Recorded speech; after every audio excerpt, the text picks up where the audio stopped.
Just waiting for Pastor Chris to get me a clicker. While we're waiting, as in our recent classes, I'm going to encourage you to, you guys, most of you have been to my classes. Who's never been to one of my classes before? Raise your hand. Okay. So it's like a steamroller. I start going and then and I run over everybody, and I hope that you pick up a couple ideas along the way.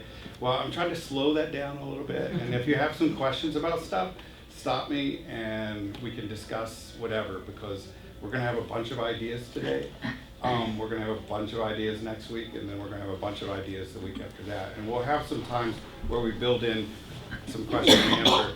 Fortunately, those are next week when Pastor Matt speaks and when Conor speaks. So you're going to have to be a little bit aggressive too in terms of responding.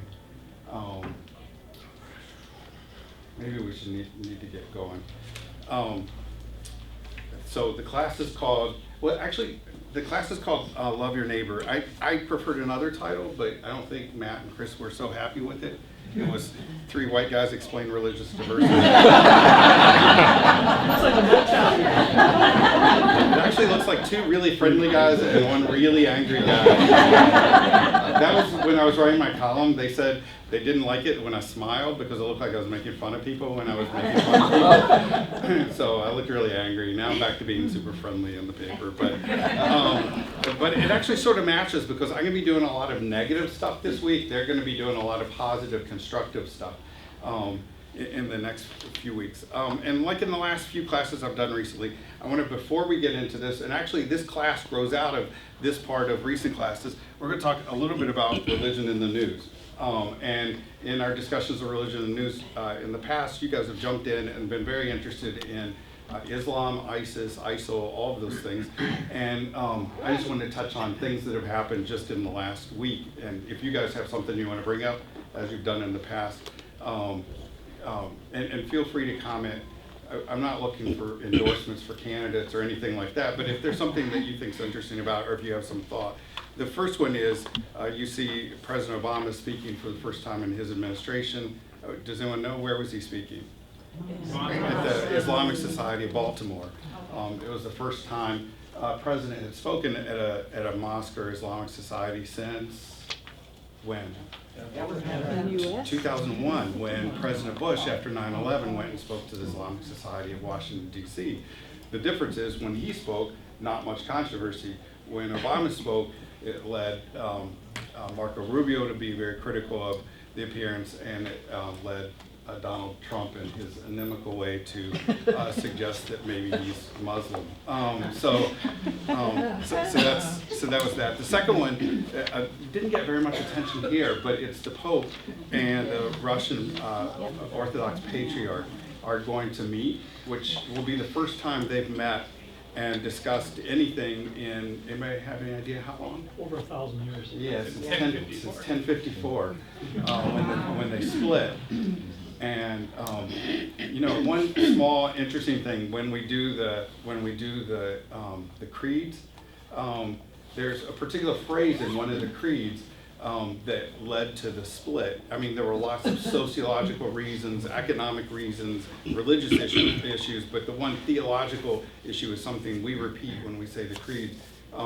Pastor Matt, can you tell us what that is? Yeah, it's called the Filioque Clause, or the Filioque Clause. It's, we believe in the Holy Spirit, the Lord, the giver of life, who proceeds from the Father and the Son. So there's always a star in the bulletin. We have and the Son. Orthodox Church doesn't have that, and they fought over that and excommunicated each other, and the churches went two different directions as a result of that. So for those of you who are feeling very Eastern Orthodox, you can skip that passage the next time you're saying the creed. No one will condemn you here. The third one is the evangelicals and how they turned out and what impact they had in the election. And they came and made their decision late in Iowa, and everybody was thinking they would go one direction.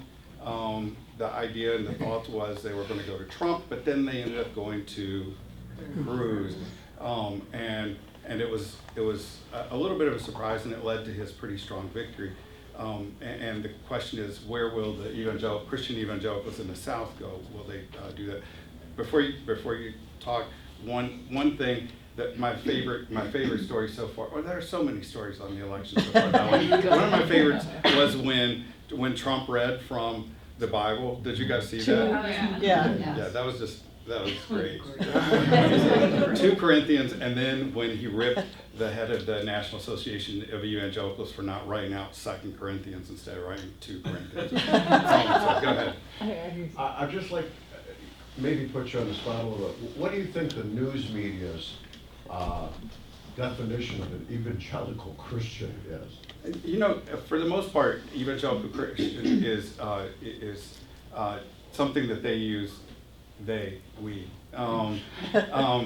try to let people self-define. There's been some problems. There is an evangelical polling outfit that has its own definition, and they ask people a series of questions, but they're very, on the spectrum of evangelicals, they tend closer to the fundamentalist side of things, and so they're very, very strict, and they have a lower percentage of evangelicals.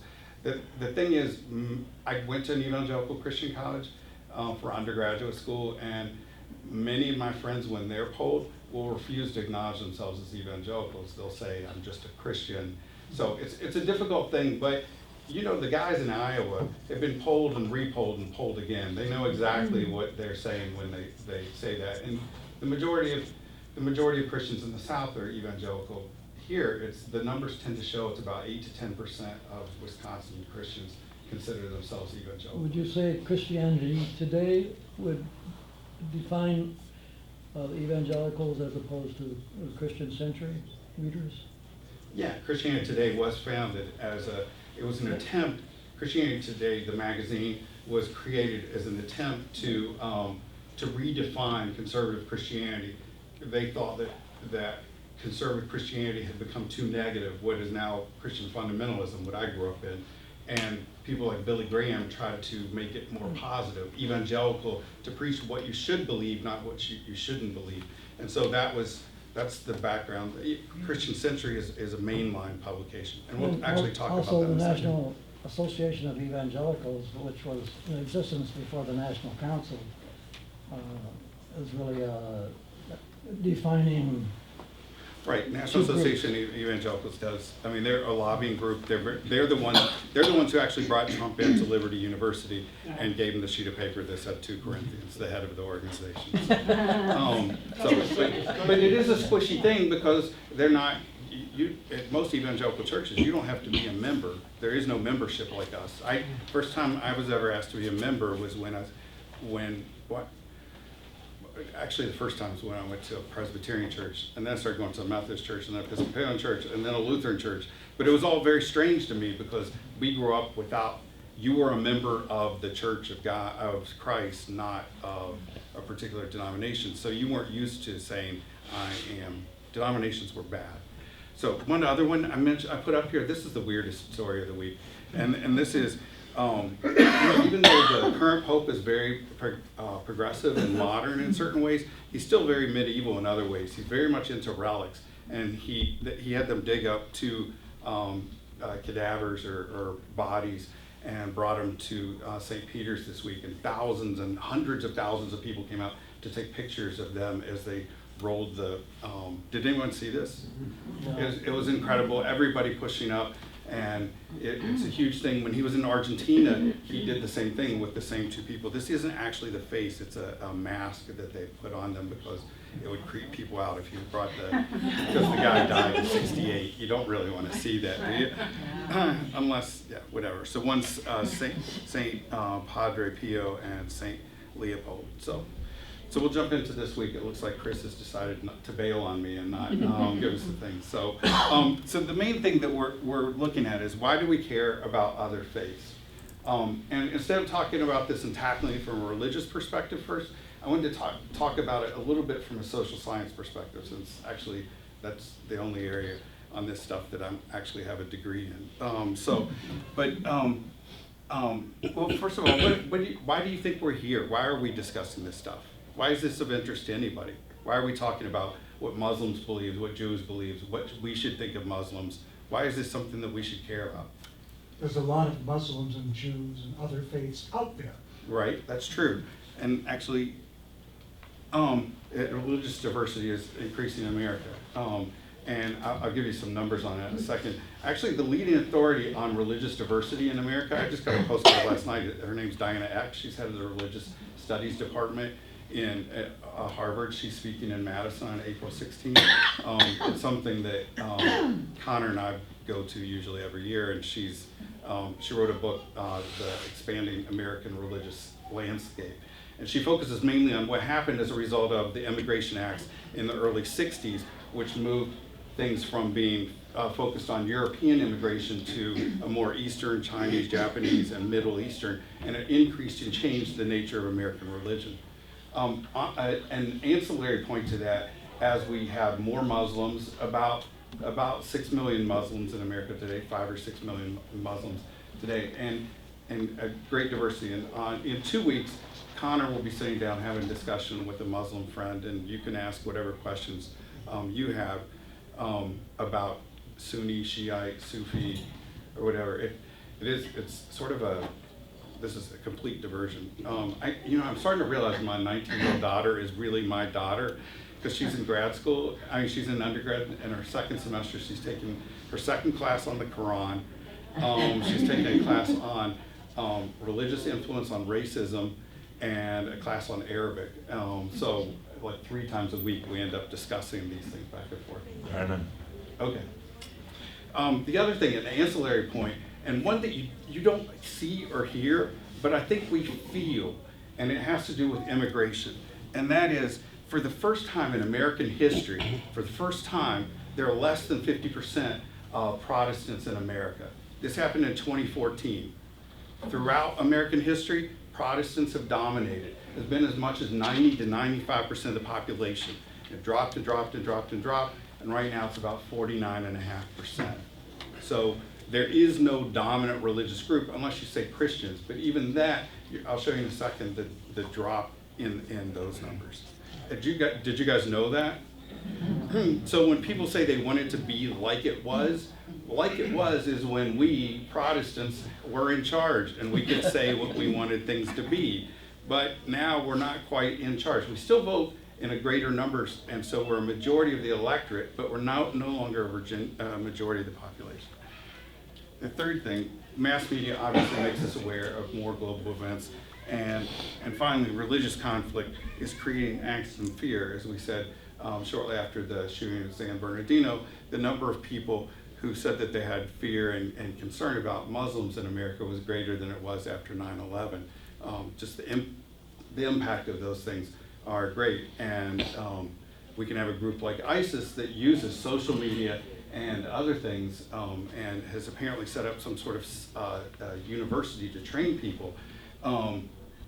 Which was discussed in last night's debate, is a group of only about 35,000 people, smaller than the town of Wauwatosa, and yet everybody here knows all about that group because of the impact of what they're doing. Just in terms of numbers, I don't know if you'll be able to see it, but I'll just show you. From 2007 to 2014, the number of evangelical Christians dropped from 26% to 25%. The number of Catholics from 23 to 20. And actually, the interesting thing with Catholics is Catholics born in America today, if you're Catholic and you're born in America, 1 out of 3 of you will abandon the faith. The only reason the numbers hasn't dropped more precipitously is because the number of Hispanics coming in to make up for the loss. If you were just talking about the number of American-born Catholics, it would be dramatic in terms of the drop that's going on there. The number in mainline churches is dropping. St. Matt's is clearly against the grain. We dropped from 18% to 14%. When I was in grad school in '92 discussing these numbers, things were broken down into 25, 25, 25. Catholics, evangelicals, mainline Christians. Today, as you see, it's 25, 20, and 14. But the 2 areas that are growing, as he said, is non-Christian faiths. There's some increase here, but the dramatic increase is where? Unaffiliated. People who consider themselves atheists, agnostics, they're only a small portion of this. Mainly the people who say they're spiritual but not religious. People who attend the Church of Starbucks every Sunday. That's St. Arbucks. And I should advertise I should advertise, though he is a collectivo guy, you are going to be at Starbucks on Ash Wednesday. Yeah, Yeah, so there we go. From when? 7 to 9 in the morning. And Ashes to go, people. Get them at Starbucks. so the thing is, there are all these things going on, and I like to tell people that we're all of us here who go to church are theologians. Most of us are bad theologians, but we're all theologians still, okay? We have ideas that relate to God, and they affect how we see other people. And I try through these classes to try to show you ways to start becoming maybe a slightly better theologian. And here, I start thinking this week about my theology of other faiths, about how I think about other people. And I had 3 building blocks that I would start with, and I'm going to focus on one throughout the class today. The first one's John 14:6, which is, I'm the way, the truth, and the life, which is, to me, I don't want to get into the idea of you can only be saved if you're a Christian, but that you need to be true to your own faith. That's the important thing that you get there. You need to know what you believe, and you need to know why you believe it. You need to understand how this is the way for you. The second one, Matthew 7:12, is the golden rule, which comes in 2 different variations, and you've heard them. One is do unto others as you'd have them do unto you, and then the other one is to treat your neighbor as yourself. They're both reciprocity things. Treat someone else, and ethics of reciprocity. And then the last one is Exodus 20:16, which I know you guys can quote right off the top of your head. It's actually one of the 10 Commandments, which is to not bear false witness against others. That is, to be truthful about your own faith and to be truthful about other people's faith. It's a common technique to use the best in your own faith and to compare it to the worst in another faith, okay? Or for the sadist to take the worst in your own and compare it to the best in others. But those are the 3 things I use, and you can have other ones, but as you guys know in my classes, I tend to tell you to focus on the majors. And these are 3 major things. Jesus refers to the golden rule as the second most important commandment in the Old Testament. John 14:6 is Jesus defining his faith, and then we're taking from the 10 Commandments. So those are 3 of my building blocks. Maybe you guys will have some other ideas, and as we go through and discuss these things, then you can think about other passages. Well, maybe off the top of your head now, do you have other ones that you think would be relevant or important in terms of thinking about other people? Know the truth, and the truth will make you free. Okay, and it's Jesus again and John talking about the truth, not talking so much about other faiths. One other thing is, if we're talking about Judaism, Islam, and Christianity, is to jump back into the life of Abraham and his life, as we were talking about. There's a recent book, many consider the best book, religious book of last year. What's the title of it again? No other God. No other God. No, not by my name. Yeah, and usually I tell you I read books for it, so you don't have to. I haven't read that one. I've read about it. It's supposedly a really good book. So, go ahead. And I don't know what verse this is, but just about loving your enemy when bad things happen. That's a big struggle. You're ahead of me, so you'll hold on to that for like 10 minutes, and then we'll get to that. So I'm talking about the golden rules. I've told you, a lot of people think that this is something that's original to Jesus, about love your neighbor as yourself and do unto others as you have them do unto you. But it's not. It actually comes up because the Pharisees ask him, what are the greatest commandments? And his first one is what? Love God, which is the vertical thing, and then the second one is love your neighbor, which is the horizontal thing. So those are the things. So it's one of my important building blocks, and I'm going to jump back to Leviticus to see what the passage actually says, because it's not as straightforward as the way we get it in Matthew. And here it is. You shall not hate in your heart any one of your kin. You shall not reprove your neighbor, or you will incur guilt yourself. You shall not take vengeance or bear grudge against any of your people, but you shall love your neighbor as yourself. I am the Lord. Leviticus 19, 17 to 18. when I read passages like this, I have a lot of friends who will just jump and say, okay, this applies to us, or this applies to the government, or this applies to a number of things. But to me, and if you guys attended the last class I did on reading the Bible, I like to, interrogate's probably not a good word, but I like to raise questions about this stuff in the same way I do with work. Raise the questions of who, what, when, where, why, and how. And with this passage, it raises a number of questions to me, or I have a number of questions jump into my head, particularly on that's the focus that I've italicized. You shall love your neighbor as yourself. Are there any questions that jump into your mind as you think about that passage? Who's my neighbor? Yeah, who's the neighbor? There are going to be a bunch of them. Key questions. That's a good question. My first question is, who's talking here, actually? So it says, I am the Lord, but God doesn't generally, unless you're Moses, talk to you directly. So this is written by a priestly group, it's in Leviticus, who ran the religion at that time. So they organized and ran the religion, the priests did, up until around the year 70 AD, when the great Jewish revolt came and the temple was wiped out and the rabbis took over. But these are priests who are writing this and making this point, saying that this is the commandment you need to follow. The second question related to that is, who is the audience? Who's he talking to? Is he talking to us? Who is he talking to? Who do you think? Any guesses? Jews. Well, he's obviously it's to Israelites, right? It's commandments to them. One thing that you might not know is if you read, go ahead. Well, I would say the tribes, basically. Yeah, it would be the tribes, but by the time the Old Testament's assembled, the northern tribes have been wiped out and eliminated. So maybe when it was said originally or written down originally, but by the time it's compiled, by the time the law, the prophets, and the writings are compiled together into what became the Old Testament, that's going to be in the 400 time range. And so you're down basically to 2 tribes at that point. The others they're the lost tribes. They're no longer there. It's talking, you might not realize this, but in this same section is the passage about homosexual acts and how you're not supposed to do them. And that passage says, you are not to do to another man what you do with a woman. Well, who's that directed to? That's not for a female audience. That makes no sense if it's for a female audience. In fact, this whole book is written for Israelite males, okay? This is all written for men. Women can listen in, but this is written for Israelite males. And it might apply to them, but that's the audience that it's given to, okay? Is it given to them individually?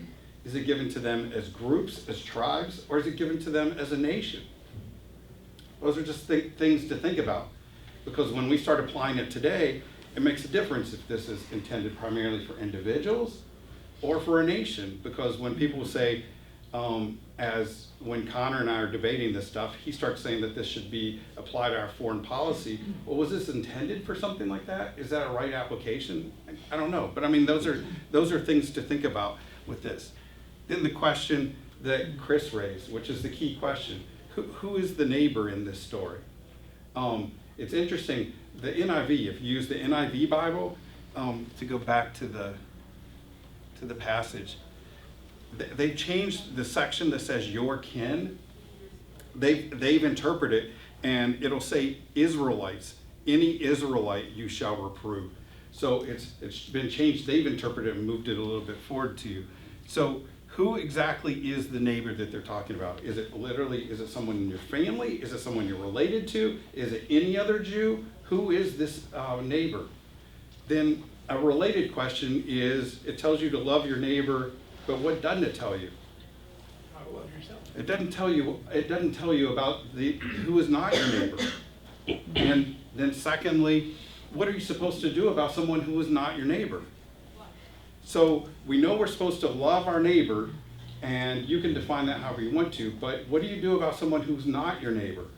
And you start jumping ahead to the point you make. But these questions are all circling around in the time that Jesus is writing, okay? It's a very important passage of scripture, and a lot of Jews had a lot of different ideas about how to interpret this passage. And Jesus gives one interpretation of how you're supposed to do this. Now, why would this passage be so important in the time that Jesus is living?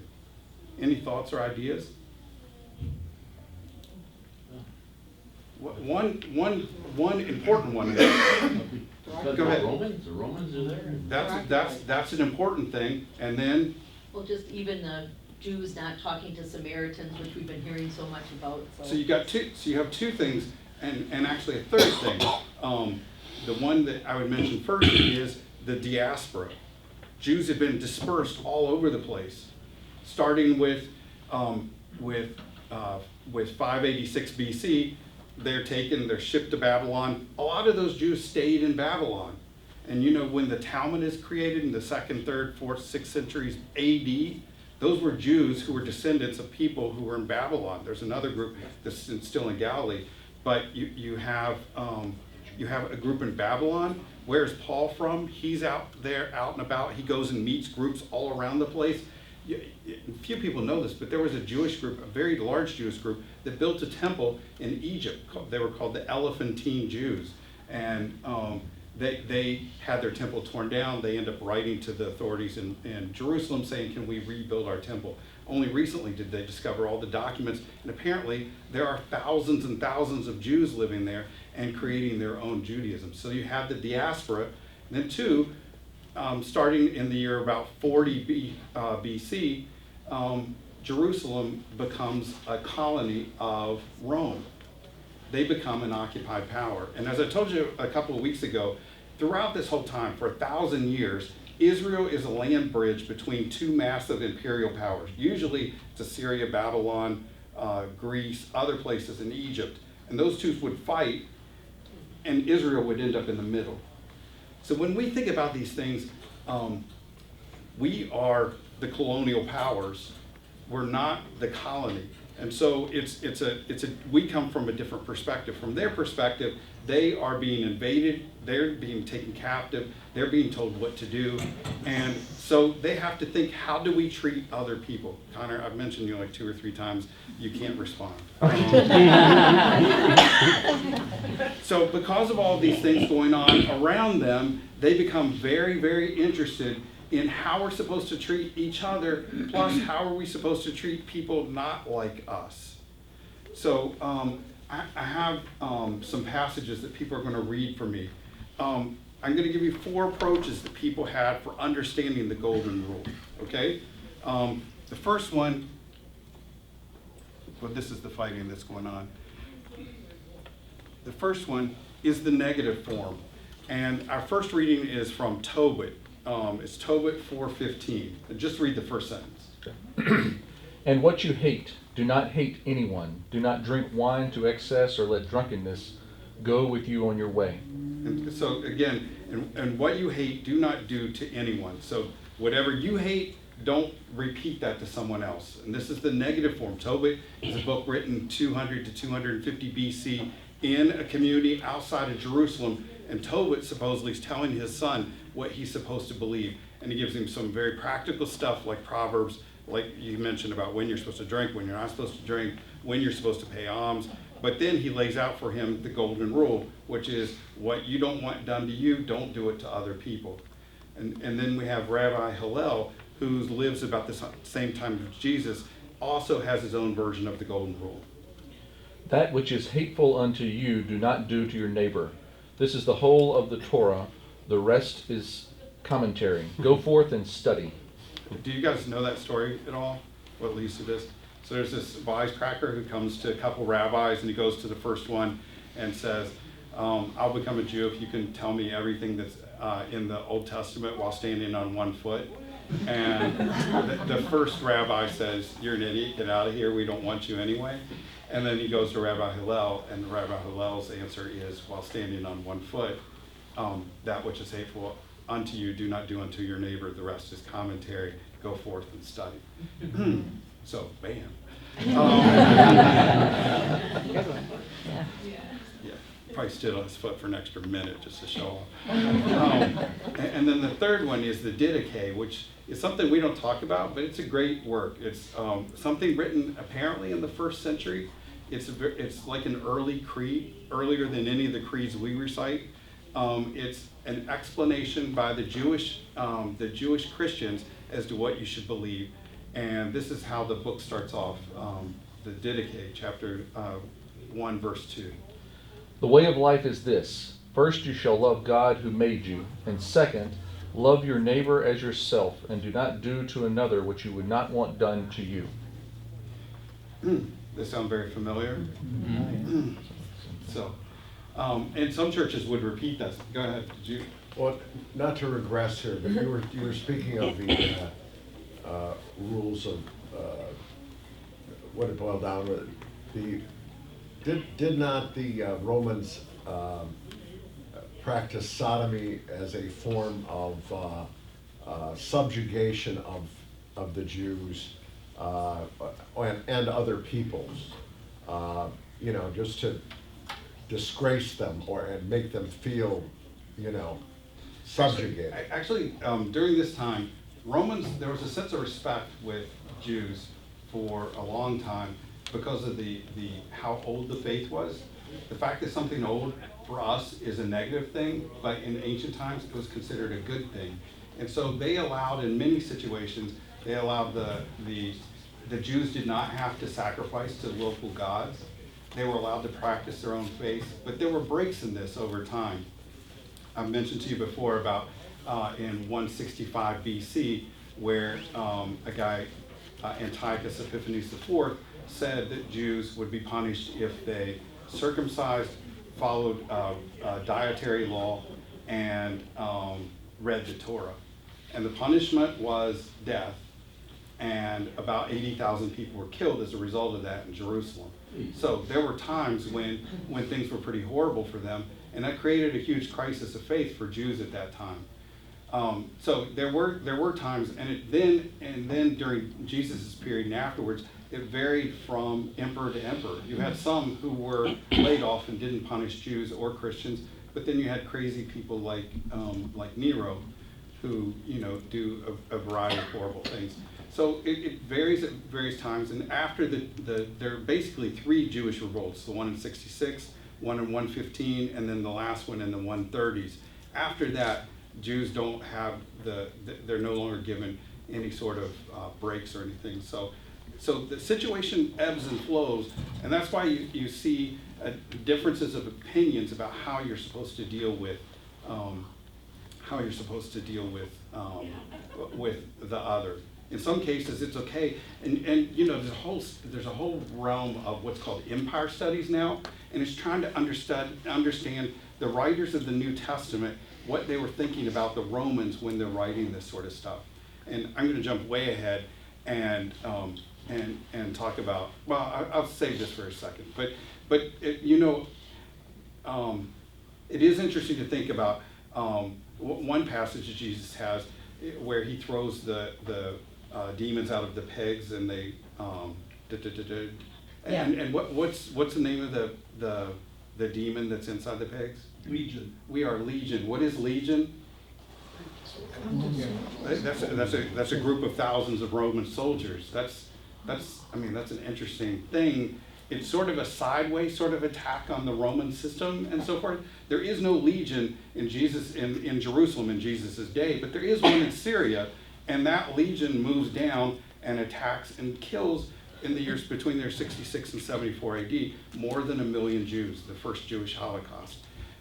So the readers of the New Testament who read that passage know very much because Matthew, Mark, and Luke are written between 65 and 80 AD. These are people who have lived through that Holocaust.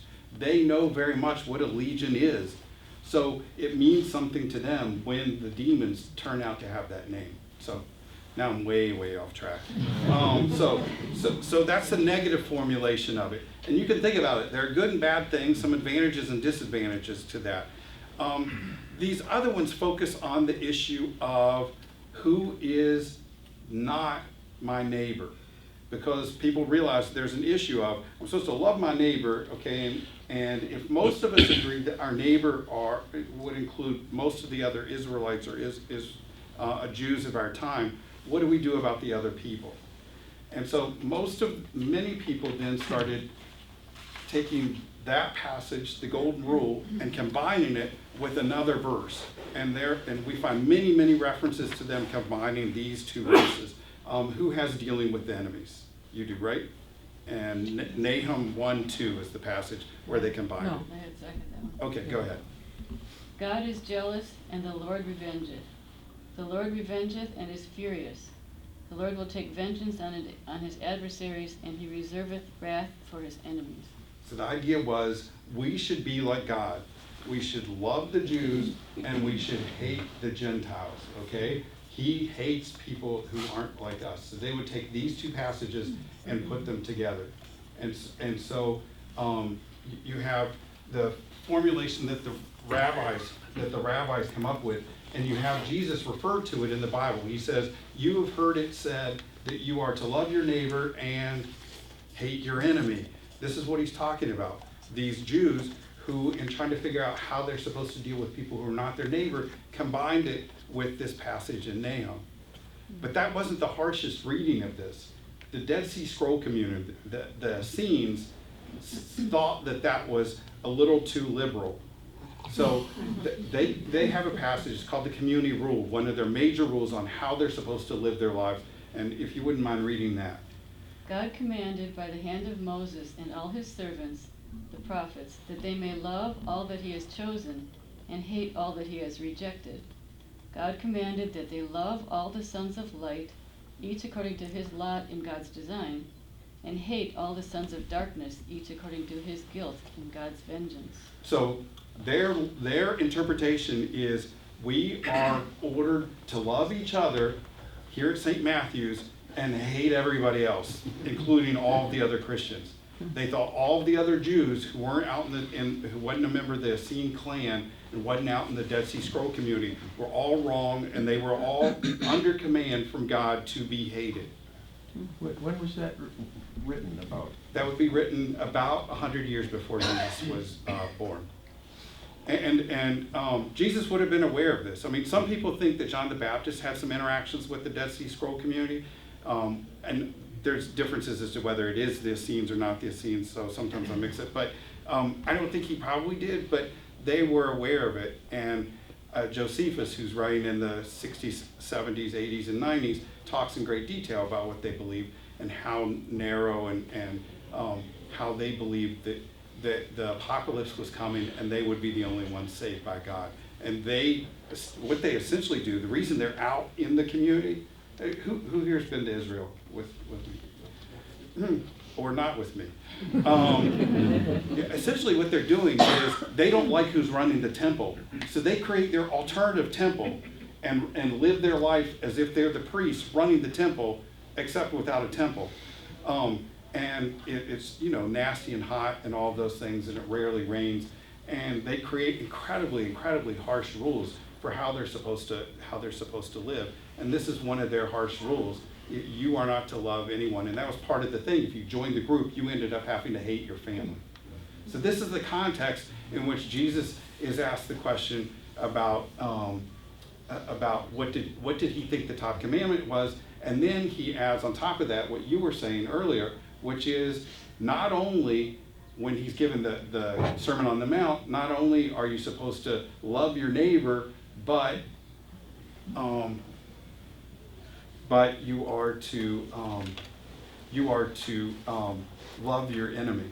And who has the passage? So here's the whole passage in Matthew 5 on the Sermon on the Mount. You have heard that it was said, you shall love your neighbor and hate your enemy. Okay, so he's saying, and that would have been the rabbinic teaching, and before that, the Pharisaic teaching on this. But I say to you, love your enemies and pray for those who persecute you, so that you may be children of your Father in heaven.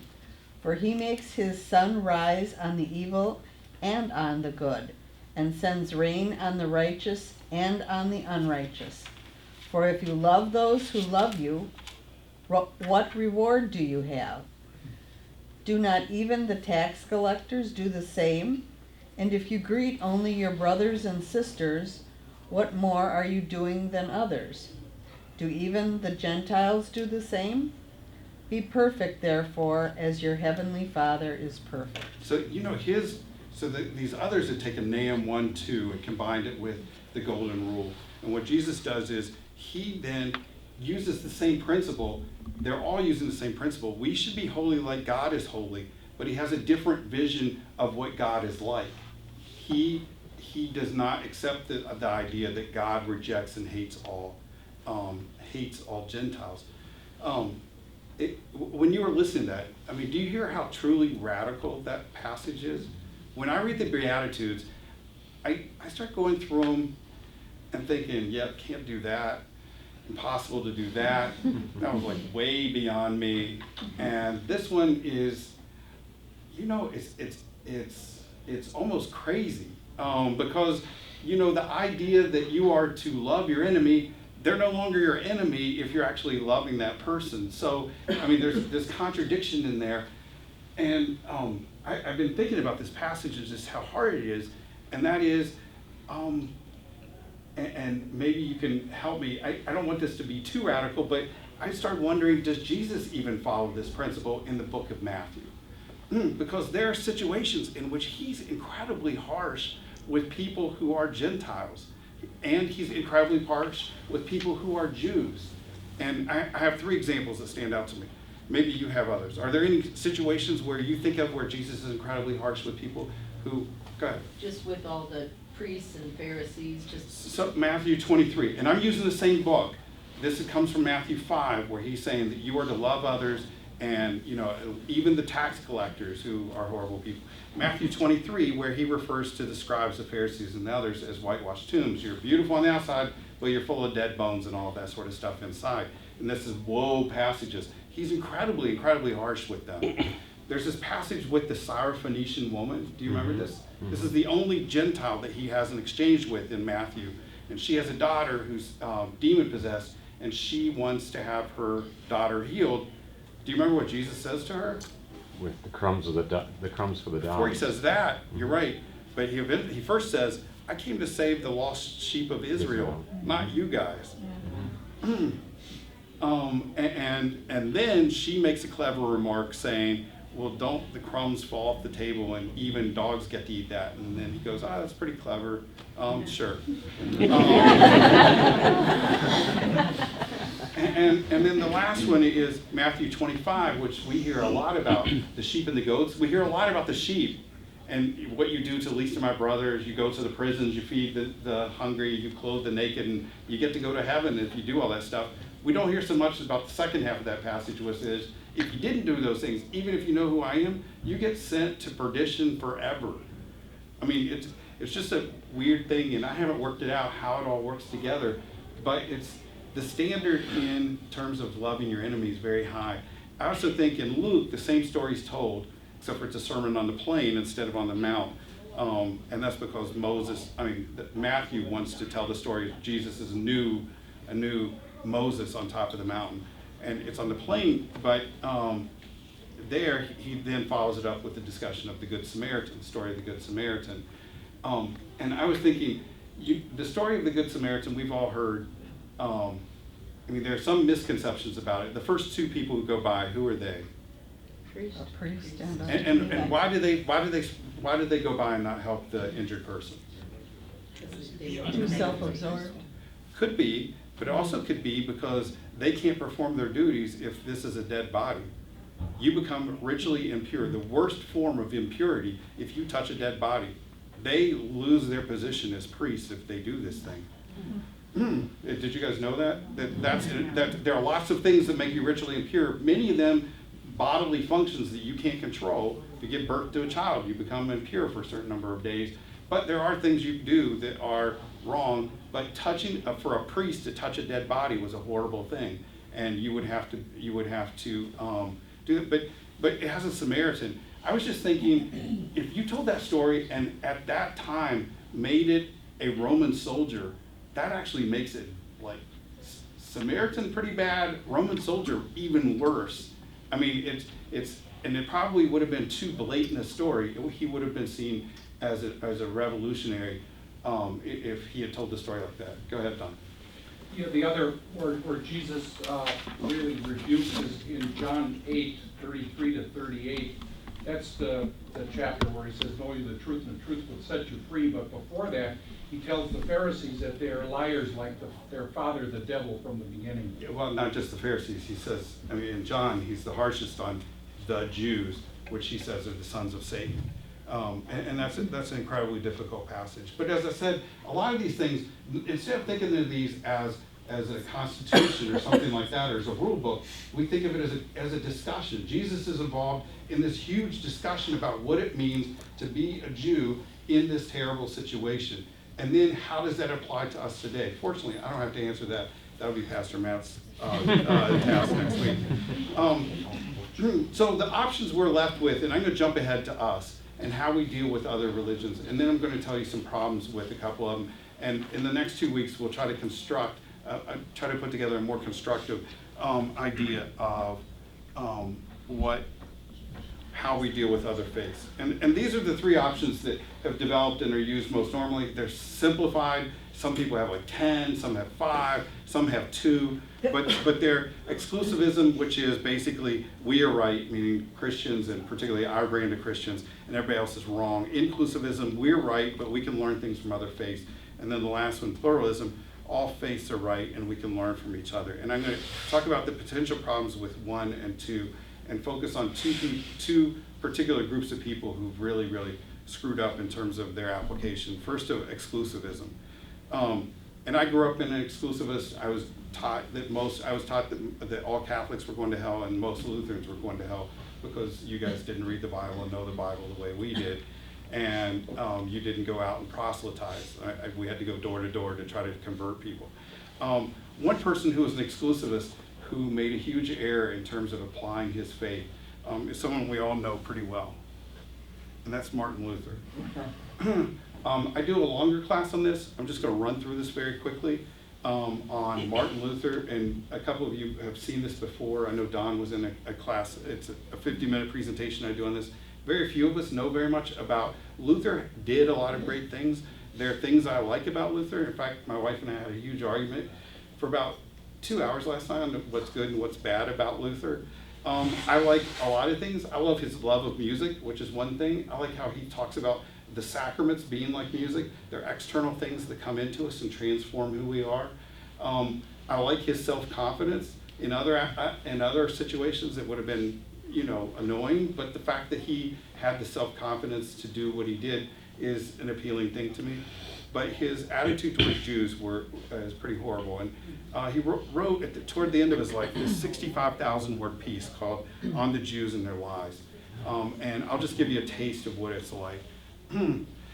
They, the Jews, must assuredly be the base whoring people, that is, no people of God, and their boast of lineage, circumcision, and the law must be accounted as filth. They are full of the devil's feces, which they wallow in like swine. So you're just taking that out of context. The thing is, for the longer class that I do, I let the people read passages starting at the 30 years earlier, because there is this idea that late in life he got sick and he got cranky and he started writing bad stuff. The fact is, his perspective on Jews never changed about their beliefs. He believed Jews were going to hell and they needed to be converted. The thing was, early in his life, he thought they could be converted. All he needed to do was translate the Bible, the Old Testament in particular, into German, and translate their liturgy into German. They would then see the light and they would convert. Well, he did those things and they didn't convert, and it made him very, very angry. He came up with a 7-fold plan in this as to what the Jews should do. 1, they should burn all synagogues and Jewish schools, raise all private property in the homes of Jews, confiscate religious writings, bar rabbis from preaching, provide no protection for Jews on highways, very important since they're unregulated, a number of people on those roads, prevent lending, take away all their gold and silver, and then force young Jews into labor camps. And he says we are at fault for not having slayed them, because he believed, and it was a bad story, but it circulated, and that was a number of the doctors at that time were Jews, and they believed when they went in for treatment, and if the kid died, that the Jewish doctors were actually killing them. And so he was saying you should get back at them. So this is the the deepest and darkest bad mark that we have, you know. And in 1994, the ELCA Church apologized to the Jews for this. And you know, when I started reading his stuff, I started trying to establish connections with Jews, because Jews know all this stuff. And I'll do a presentation at Fox Point with a friend of mine, Marty Katz, and we'll talk about this stuff. He knows all of this, and every Jewish leader I know knows all of this. In terms of people at ELCA Church, we know none of this. It's like one of those things where you've got something in your teeth and no one knows. I mean, everybody else sees it, but you have no idea. This is another one. A student once asked Luther, why did the Jews refuse to convert to Christianity? His response, because God hardened their hearts and deserted them because of their stubbornness. My 4 points on this, because some people have taken this a little bit far, but this is what I think about Luther and his ideas and his attitude toward Jews. One, he did not like Jews or Judaism his entire life. Even though, you know, we think of him as being focused on Romans and stuff, he taught 3 times more sermons on the Old Testament than he did on the New Testament. And to him, everything was incredibly clear, and he thought it should be clear to everybody else too. 2, he did not invent anti-Semitism. Anti-Semitism existed long before he did. He was just part of a long pattern of anti-Semitism. He helped maybe goose it a little bit, maybe enforce it, and made it popular. But there was a long, long line of anti-Semitism. 3, his anti-Jewish writings have been heavily influential among Christians and non-Christians. One thing that you might not know is, do you know what Kristallnacht is? What's Kristallnacht? Night of lights. And when did Kristallnacht occur? Luther's birthday. Luther's birthday. And they put out a new version of his writings in celebration of Kristallnacht. And it was, and the bishop in Munich said that we have Luther, the greatest anti-Semite of all time, to thank for this great night. But at the same time, Luther did not cause the Holocaust. He was a factor in it and stuff, but he was not the cause. If Luther did not exist, there still would have been a Holocaust.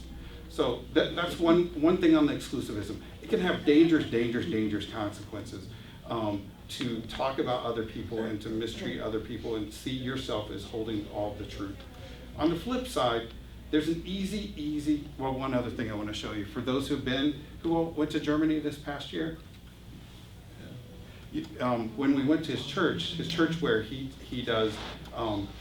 preached more than 2,000 times, and where all his kids were baptized, there's this thing up on the wall, which is a picture of a pig with rabbis suckling from it and eating the feces of the thing. There are 30 of these around Europe, and this was on his home parish. And it was at the corner where the Jews who lived in their ghetto had to pass through to get to the market and go to work every day.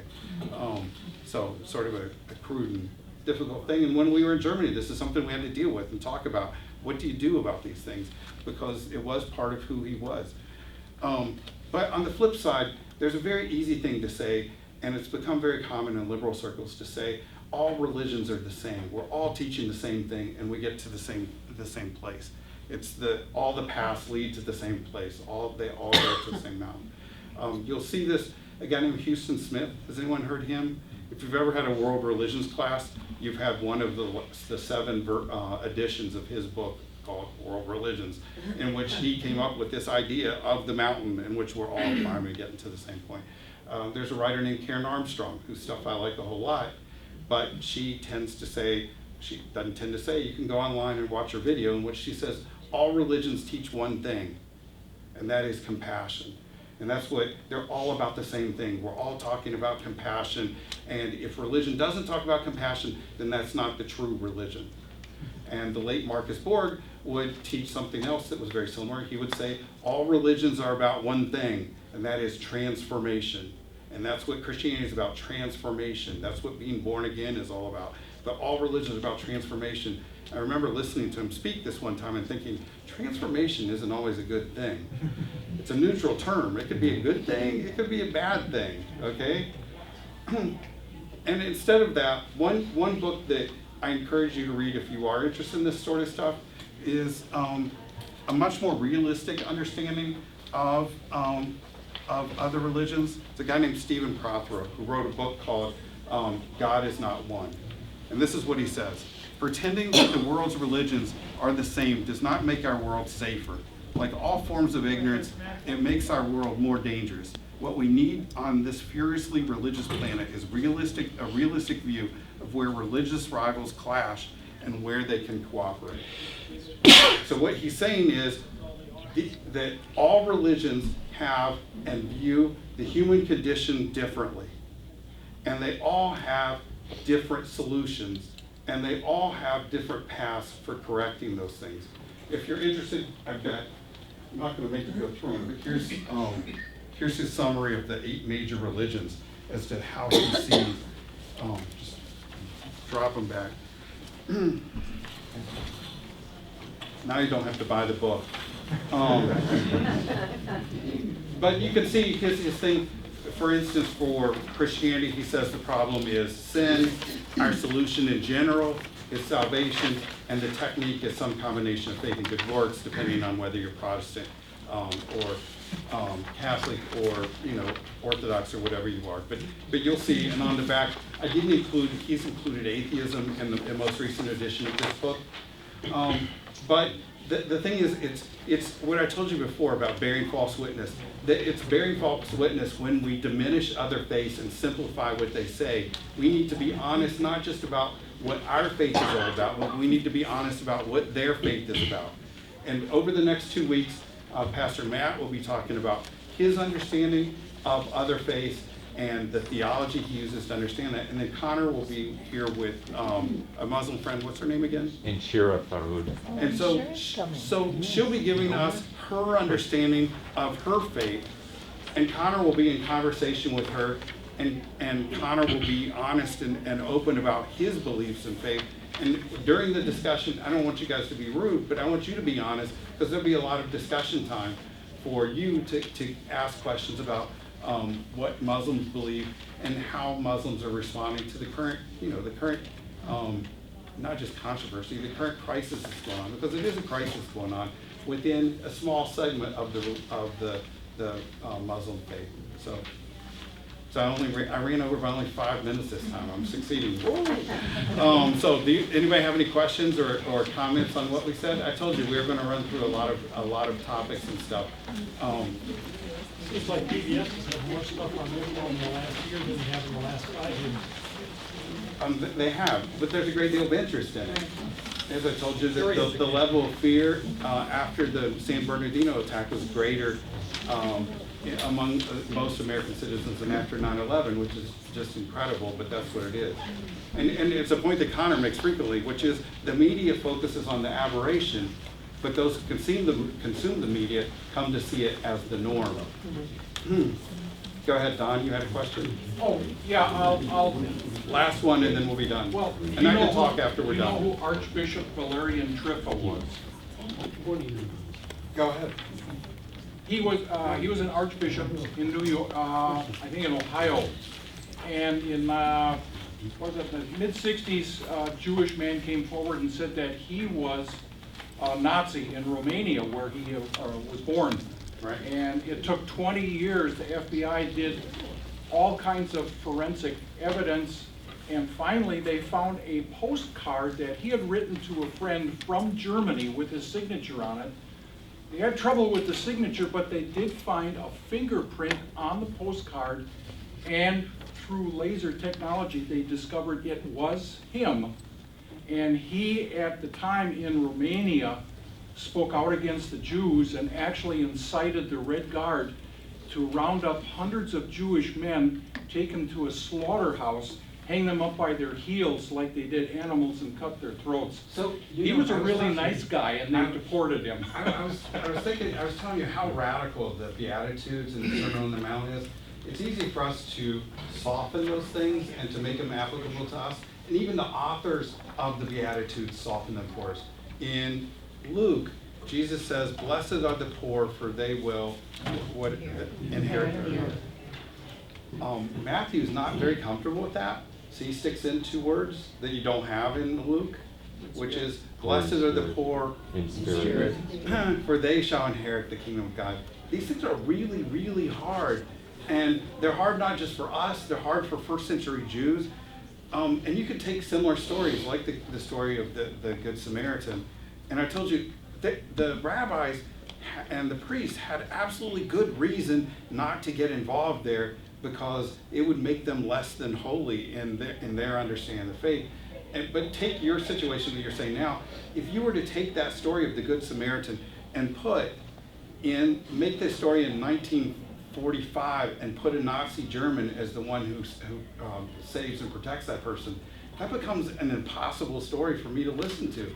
I mean, that's just, okay, I still think the guy is horrible. And, when you see, the Samaritans were, they did fight and they did disagree. And part of the reason they disagreed so much was that the Samaritans were very close to the Jews at that time.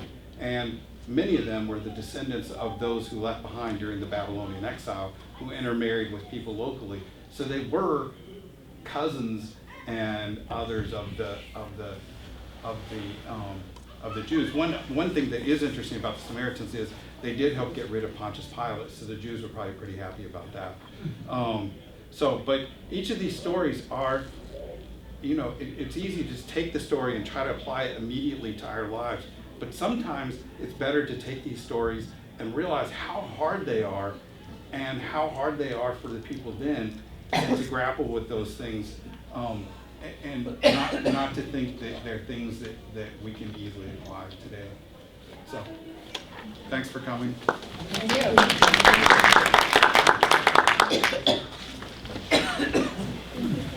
You did very well.